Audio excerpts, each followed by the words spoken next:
Allez, salut les amis, c'est parti pour la matinale du mercredi. Il est 12h30. On commence directement par Bitcoin sur le daily. Donc, nous avons enfin confirmé un POI ici, d'accord?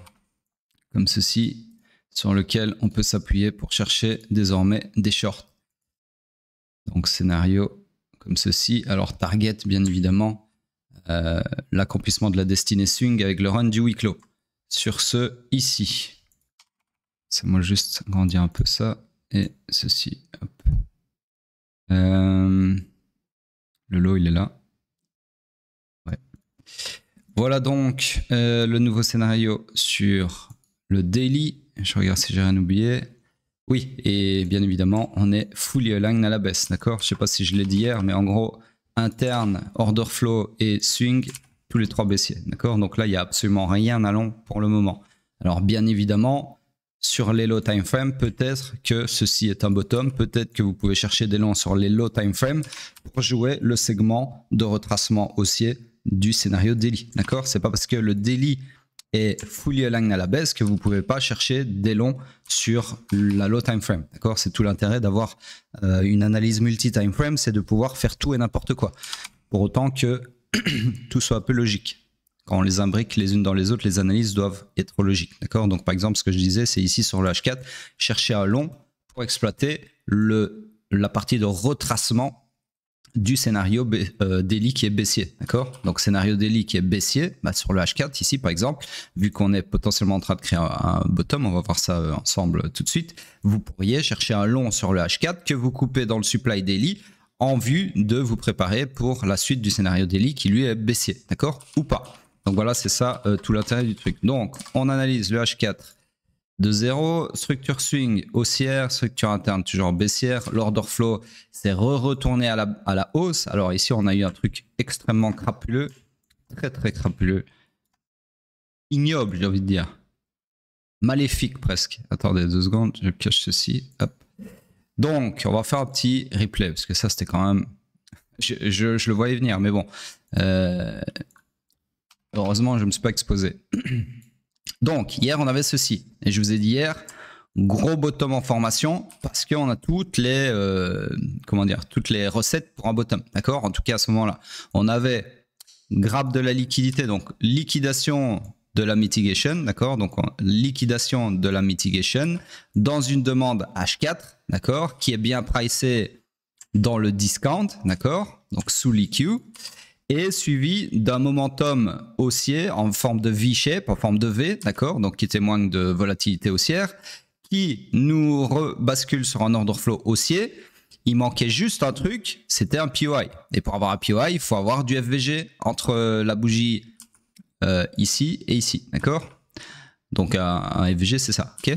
Chose que vous voyez qu'on n'a pas eu, d'accord? Donc si même je coupe une bougie encore avant, là, à ce moment-là, on est extrêmement bullish. Je pense que c'est le timing de la matinale d'hier. Donc, je vous dis bottom en formation. Sauf que, à ce moment-là, j'ai jamais parlé de long. J'ai parlé de potentiel bottom en formation. Formation de bottom potentiel. D'accord? Et j'attendais quoi? J'attendais éventuellement j'attendais la troisième bougie qui aurait laissé éventuellement du FVG ici et donc une demande ici. Et là, je vous aurais tracé un scénario comme ça. D'accord? Aujourd'hui. Sauf que, qu'est-ce qu'on a eu? On a eu la troisième bougie qui n'a pas laissé de FVG, donc il n'y a pas de demande. Donc là, vous vous retrouvez avec tout pour un bottom, sauf que vous n'avez rien à long, d'accord? Du coup, bah, on fait rien, on s'assied sur nos mains comme des grands garçons, responsables, et pas des putains de permaboules qui ont été longs ici en se disant « Ah ouais, mais trop facile, liquidation de la mitigation, V-shape, order flow haussier, grosse imbalance ici, grosse liquidité ici, c'est parti mon kiki. » Et non, ça c'est les gros noobs, d'accord? Et vu qu'on n'est pas des noobs, eh bien on attend un POI. Mais je vous ai déjà dit, on prend pas un train et quand vous n'êtes pas à la gare, ici, où est-ce qu'il y a une gare? Vous voyez une gare ici? Non. S'il n'y a pas de gare, c'est simple, c'est-à-dire que le train il fait tchou tchou tchou tchou tchou sans vous, d'accord? Et il n'y a personne, à part un handicapé mental, qui va courir derrière un train comme dans les westerns pour essayer de monter dedans, d'accord? Donc du coup, pas de gare, pas de long. Pas de gare, pas de POI, pas de long, d'accord? C'est pas compliqué, les gars. Après, si vous n'arrivez pas à suivre ça, c'est le problème, il est entre le clavier et la chaise. Le problème, c'est vous, d'accord? Et le problème, c'est votre putain de grid, comme d'habitude. Ouais, moi, il faut que je sois sur tous les bottoms. Bah non, c'est pas ça, trader, d'accord? Même si vous voyez un bottom là, flagrant qui se dessine sous votre gueule et qu'il n'y a pas de gare pour monter dans ce putain de train, bah vous montez pas, c'est tout, c'est pas compliqué. Je sais qu'il y en a plein qui en l'ont ici, plein. Alors maintenant, si vous aviez votre stop loss dans un autre pays, hein, si vous aviez votre stop loss ici, forcément, vous n'êtes pas fait niquer la gueule, mais le RR, il n'est pas terrible non plus. Donc, et après, bien sûr, attendez, parce que... Désolé. Après, bien sûr, il y a les trous du cul qui traitent sans stop loss, hein, et en plus, ils sont fiers. Ah bah ouais, moi, j'ai pas mis de stop loss, donc je peux pas me faire niquer la gueule. Ah ouais, bah bravo. Donc, sur ce, on attend de voir la suite. Et là, il se passe rien de spécial. Et après, qu'est-ce qu'il y a? Dégueulade. Et moi, quand j'ai vu ça, franchement, je me suis félicité de ne pas avoir FOMO. Parce que là, c'était vraiment dur de résister au FOMO avec ce quasi parfait bottom en formation. Et j'ai résisté. Pourquoi? Parce que j'ai suivi mon plan. Il n'y a pas de PY, donc il n'y a pas de gare, donc il n'y a pas de long. D'accord? Donc, on attend. Et là, qu'est-ce qui se passe? Rien de spécial. Là non plus. Ah ouais, bah évidemment, c'est cool lui. Hop, il me met une bougie trop vite. Voilà, et là, qu'est-ce qu'on fait? On fait un choc à la baisse. Donc ici, rebelote, choc baissier. Il y en a peut-être qui se sont dit, ça m'étonnera un peu plus, mais qui se sont dit, ah bah on va aller plus bas, je vais ouvrir un short ici. Sauf que nenni, vous avez plein de contre-arguments. Donc le deuxième, c'est qu'on a fait une deuxième liquidation ici, donc une liquidation de la liquidation. On a toujours le plancher qui tient. Et en plus de ça, on est sur un choc sur mèche. Merde, sur mèche, ici, d'accord? Ce qui veut dire que potentiellement, un choc sur mèche, c'est un graphe de liquidité pour alimenter un mouvement contraire. Et repasser sur un order flow haussier comme si de rien n'était, d'accord? Donc du coup, ici, même si vous étiez ultra mécanique et que vous n'ajoutez pas ce zeste de QI concernant le graphe de liquidité et le choc sur mèche, qui sont des contre-confluences à votre order flow baissier de taille, même si vous n'êtes pas capable de faire ça, si vous vouliez être mécanique et short, parce que sous prétexte qu'on est sur un order flow baissier, vous avez quand même pas de POI à short, d'accord? Vous avez quand même pas de POI à short. Donc ici, on est dans le même cas de figure que celui juste avant sur le pseudo bottom ici. C'est que vous avez potentiellement un bull trap, mais vous pouvez pas le shorter parce qu'il n'y a pas de gare, d'accord? Donc pas de gare, pas de short, pas compliqué. Donc du coup, qu'est-ce qu'on fait? Eh ben, retour à la case départ. Malgré tous ces rebondissements en termes de price action pur et dur, on n'a rien pour appuyer sur le trigger, d'accord?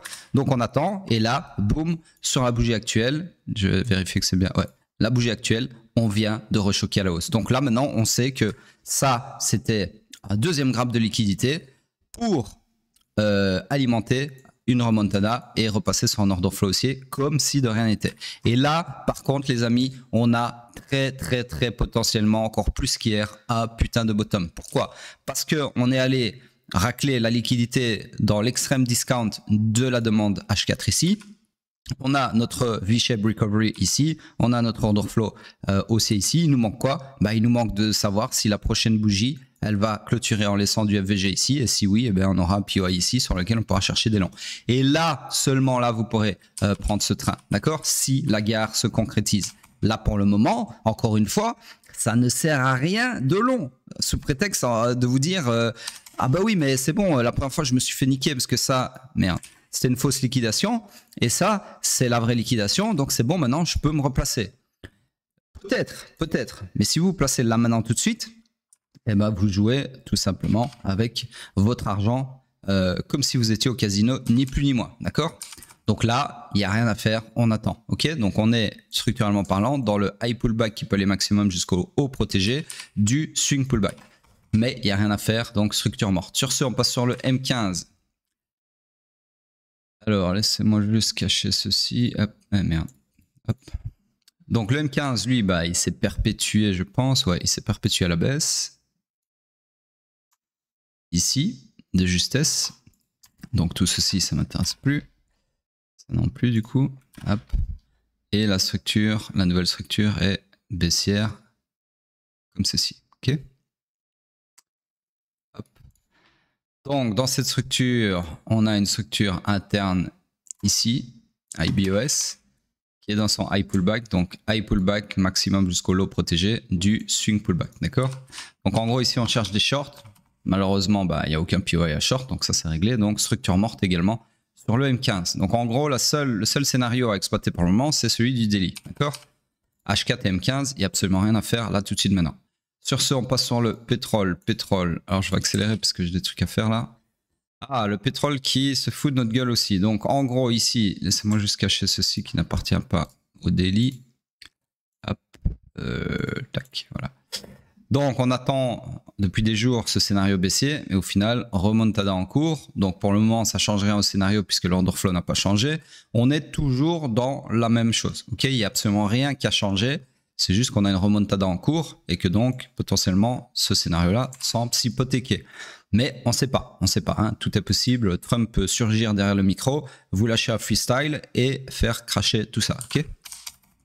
Sur ce, on passe sur le H4, puisque rien à dire de plus sur le daily. Le H4 baissier, structure interne toujours haussière, et je vous ai dit hier qu'on avait sweepé le strong low de la structure interne haussière, et je vous ai dit qu'un sweep d'une structure du strong low d'une structure, qu'elle soit interne ou swing, c'est extrêmement bullish, c'est souvent pour alimenter l'accomplissement de la destinée, dans ce cas-ci le run du week high interne, d'accord? Et ça m'a tout l'air d'être le cas. Donc, dans tous les cas, mon scénario d'hier, puisqu'on était toujours sur un order flow baissier, est invalidé, puisqu'on est repassé sur un order flow haussier après le sweep du strong low, d'accord? Et donc là, eh bien, je vous le donne en mille, on cherche des longs, et uniquement des longs, sauf que malheureusement, il n'y a pas de POI intéressant, puisque... Ah, quoique, j'ai rien dit. On a potentiellement, alors combien... ouais, non, il reste 3 heures, donc je peux pas. En gros, le POI ici et ici, ça ne nous intéresse pas, parce que si on y revient, on sera sur un order flow baissier. Donc du coup, le seul qui pourrait nous intéresser, c'est celui-ci, en formation, mais il n'est pas confirmé, donc on peut rien tracer. Donc en gros, structure... morte, on cherche des longs, mais il n'y a encore rien à long pour le moment. Sur ce, on passe sur le M15. Le M15 qui est toujours dans sa structure énorme, énormissime, j'ai même envie de dire, comme ceci. Donc, structure interne, on va la mettre à jour. Retourner à la hausse ici. Perpétuer à la hausse, clairement, si j'arrive à aimanter, hop, ici, à l'instant. Et order flow aussi. Donc là, c'est pas compliqué, on est fully aligned à la hausse. On cherche des longs, uniquement des longs. On récupère ce POI. Le POI le plus proche du price action, c'est désormais celui-ci qui est confirmé et sur lequel vous pouvez vous appuyer pour chercher des longs. D'accord? Voilà donc pour le pétrole. On passe sur Hype. Sur Hype, RAS, toujours pareil, sauf qu'on a un troisième scénario intermédiaire ici. Enfin, deuxième scénario intermédiaire, vu que le premier c'est le principal. Hop.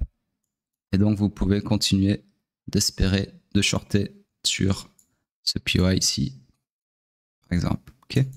Voilà. Donc pour Hype, qui se casse bien la gueule, hein. Forcément, hein, les permaboules, à chaque fois vous prenez des claques, mais bon, c'est après voilà, hein, s'il y en a qui sont en mode ultra long terme, qui sont rentrés ici ou ici, peu importe, ou même ici ou ici, vous êtes clairement en bénéf, et ça c'est des retracements comme ça, c'est le cadet de vos soucis, pardon. Jusqu'au jour où, hein, on reviendra sous votre point d'entrée, et juste parce que vous avez cru que ça allait aller sur la lune, parce que c'est hype, parce que voilà, c'est le plus gros business model de ce cycle, parce qu'ils sont infaillibles, parce qu'ils se font pas hacker, parce que. Ok, mais les bear markets, ça existe, même pour hype, d'accord? Donc faites quand même attention avec vos convictions ad vitam jusqu'au cercueil, c'est bien, mais le but c'est quand même d'un jour TP, d'accord? En tout cas partiellement. Sur ce, on passe sur le H4. Ouais, parce que les hype maxi, ça pullule en ce moment, hein, forcément, vu que c'est all-time high sur all-time high. Les gens se branlent sur Twitter en se disant voilà, j'ai bien fait de rester dans la course. Hype, c'est pas fini. Hype $300. Hype futur BNB, blablabla. Alors oui, peut-être, mais le but, c'est quand même de faire du pognon à un moment, d'accord? Donc, il faut quand même TP. Je veux dire, il y a des gens, j'ai du mal à comprendre leur horizon d'investissement. Si par exemple vous êtes rentré, peu importe où, même si vous rentrez maintenant, et quoi, vous allez attendre que Hype monte pendant 10 ans, je sais pas, sans vous payer, sans rien faire, Alors c'est soit vous êtes déjà multimillionnaire et vous n'avez pas besoin de cet argent et là je peux comprendre, ou alors c'est que vous êtes vraiment sur un mental de grid infini et que jamais vous allez TP parce que c'est limite contre votre religion. Le TP c'est contre votre religion. Je ne vois que ça comme explication. Ou alors vous êtes tout simplement complètement con. Ça c'est possible aussi. C'est peut-être même plus plausible. Donc voilà, le but c'est quand même dans ce game c'est de faire de l'argent, hein, les amis. Donc le TP ça doit faire partie de votre jargon, de votre vocabulaire. C'est pas fait pour garnir un TP. Sur ce, on passe sur le H4. Le H4 qui est... alors laissez-moi mesurer ici, voir l'amplitude de ce retracement, de ce pullback. Non, pas de 30%, donc on a grandi encore une fois. Donc voilà, scénario réalisé au poil de cul. On a effectivement eu ce segment de baisse hier que j'avais annoncé dans la matinale. Donc en gros, ici, d'ailleurs, je vais faire un petit screenshot, ne vous en déplaise, pour poster... Moi, je vais juste mettre ça sur mon navigateur. Hop. Voilà, je suis de retour. Donc, en gros, on est toujours fully aligned à la baisse. Donc, on cherche toujours à shorter tous les POI qui se présentent. Et le plus proche, c'est celui-ci. D'accord? Qui est toujours valide. Donc, je peux tracer un scénario en ce sens. Oups. Comme ceci. Comme ceci. Okay. Encore une fois, même réflexion que sur Bitcoin. C'est pas parce que on est baissier, on cherche des shorts sur le H4, que ça vous empêche de descendre sur le M15, potentiellement, comment dire, putain, je trouve plus le mot, repérer, identifier, voilà, identifier un bottom sur le M15 pour long le segment de retracement du scénario H4, d'accord? D'autant plus qu'ici, on est dans une jambe overextended, d'accord? Donc, pour autant, les arbres ne montent pas au ciel, les couteaux ne tombent pas au troisième sous-sol, d'accord? Il y a un moment, le couteau, il s'arrête de tomber. Et il doit repartir à la hausse, d'accord? Enfin, pas le couteau, mais le prix. Donc, voilà. Donc, ça pourrait être d'autant plus intéressant ici de chercher un bottom sur le M15 pour exploiter potentiellement le segment de retracement du scénario H4 et peut-être une entrée en swing pullback vers le premium du range si ce scénario H4 s'annule, d'accord? Enfin, s'invalide. Puisque je vous rappelle que le supply ici, il est mal pricé puisqu'il est dans le discount et non dans le premium. D'accord? Voilà donc pour Hype. J'accélère parce que là, je prends vraiment trop de temps. Un truc à faire. C'est plus fort que moi. Je suis obligé d'aller au fond des choses, au fond des explications. Donc, sur le weekly, bah, rien de plus à dire qu'hier. Toujours pareil. D'accord? Toujours en bear market jusqu'à preuve du contraire. La dominance, pareil, toujours en train de bouncer, on va voir la clôture si c'est sur mesh ce choc ou pas. Et Ethereum qui continue de piquer du nez, rien n'a changé non plus. Sur ce les amis, à plus tard.